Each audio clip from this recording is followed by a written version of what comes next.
Welcome to part 4 of my top 120 best albums of 2025, where I'm at the halfway point of my list. Number 63, I Don't Want to See You in Heaven, The Calisdale Boys. The Calisdale Boys continue to prove they're one of the most fearless bands in modern heavy music with I Don't Want to See You in Heaven.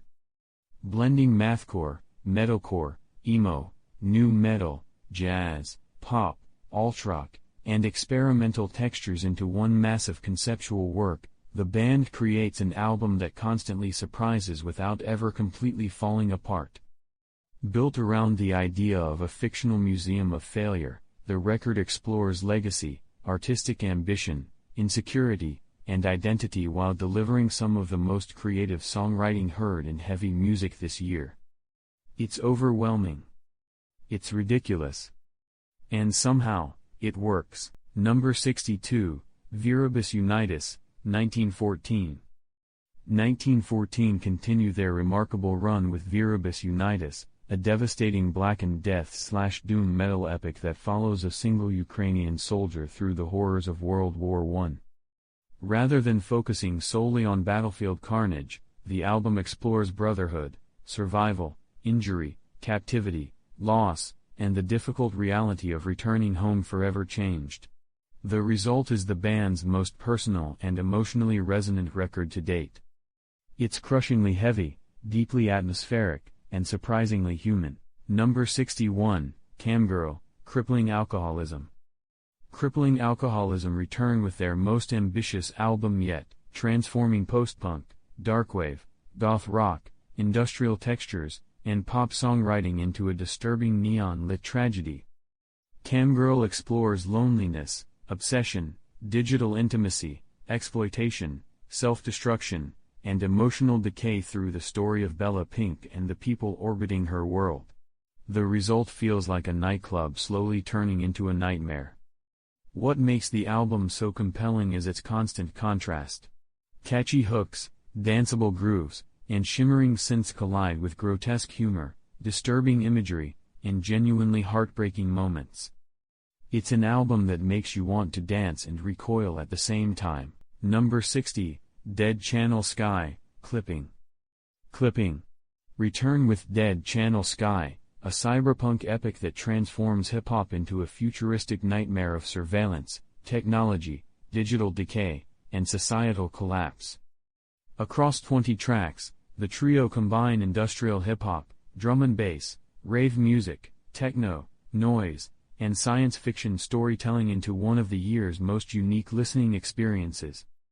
It's loud, relentless, and packed with ideas, an album that feels like being plugged directly into a malfunctioning dystopian network. Number 59, Infinite, Mobb Deep. Infinite is one of the rare posthumous rap albums that feels genuinely alive. Instead of sounding like a collection of leftovers, Havoc and The Alchemist carefully build around Prodigy's unreleased verses, creating a record that captures the dark, cinematic spirit that made Mobb Deep legends in the first place. The chemistry is still there. The atmosphere is still there. And most importantly, Prodigy's voice still feels present. Number 58, Rock Doido, Gabi Amarantos. Gabi Amarantos delivers one of the most energetic and culturally significant albums of 2025 with Rock Doido. Drawing from Parà's legendary Aparella Jam party scene, the album blends technobrega, technomelody, carimbo, funk, reggaeton, afropop, EDM, and Amazonian rhythms into a non-stop dance experience that feels alive from start to finish. Rather than simplifying regional culture for mainstream audiences, Gabi embraces it completely, allowing the music, traditions, slang, and party energy to speak for themselves. The result is both a cultural statement and an incredible party record. Number 57, From the Pyre, The Last Dinner Party. After the breakout success of Prelude to Ecstasy, The Last Dinner Party returned with a bigger, darker, and even more ambitious follow-up. From the Pyre trades some of the debut's flamboyant glamour for gothic imagery, folk horror atmospheres, and deeper emotional wounds. The result is an album that feels like an epic stage production transformed into a haunting cinematic experience. Love, grief, obsession, anger, mythology, and transformation all collide within towering arrangements and massive choruses that showcase a band growing more confident with every release. Number 56, Breach, 21 Pilots. After more than a decade of lore, symbolism, and interconnected storytelling, 21 Pilots finally closed the Blurryface/Clancy saga with Breach. What makes the album special isn't that it answers every question. It's that it doesn't need to. Instead of getting lost in mythology, Tyler Joseph and Josh Dun focus on what they've always done best, writing songs about anxiety, healing, self-doubt, hope, and perseverance. The lore remains, but the emotions take center stage. Number 55, The Sleeping City, An Abstract Illusion. Following the acclaimed Whoa, An Abstract Illusion return with an album that doesn't simply repeat past successes, it expands upon them. The Sleeping City blends progressive death metal, cinematic synths, orchestral arrangements, and emotional storytelling into a massive, hour-long journey that feels as much like a science fiction film soundtrack as it does an extreme metal album. It's heavy. It's atmospheric. And it's surprisingly hopeful. Number 54, Pirouette, Model/Actrice. After the breakthrough success of Dog's Body, Model/Actrice return with an album that expands their sound in nearly every direction.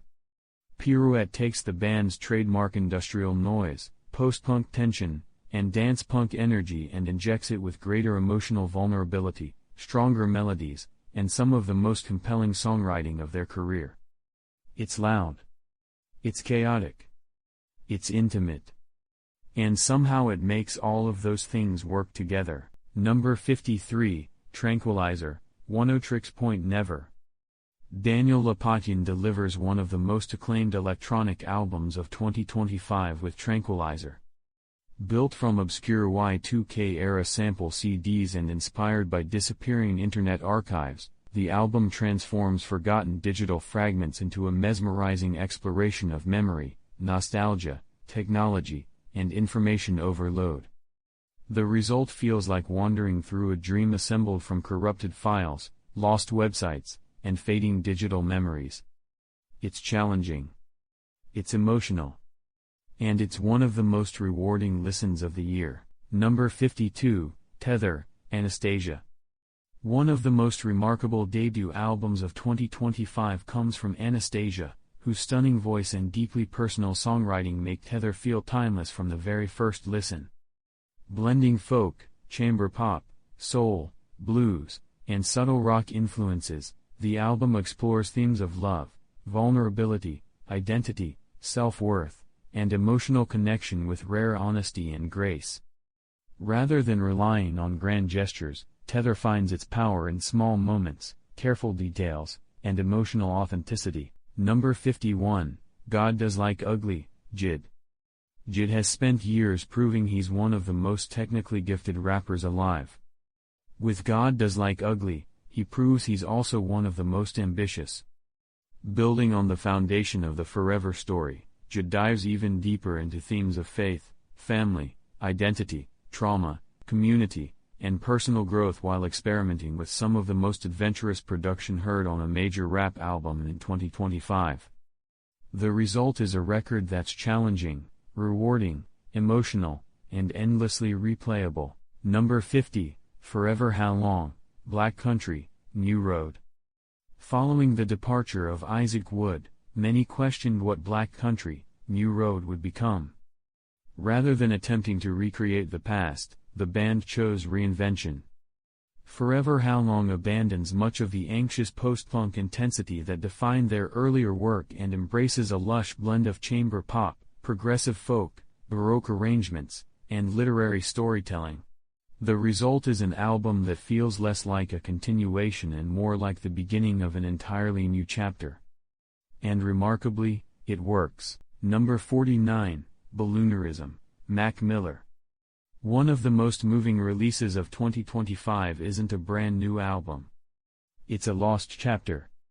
Recorded during the same era as Faces and finally released years later, Balloonerism captures Mac Miller at one of the most fascinating points in his artistic evolution, experimenting with jazz, psychedelia, soul, and deeply personal songwriting while still retaining the humor and warmth that made him so beloved. Most importantly, it doesn't feel like a posthumous cash-in. It feels like Mac.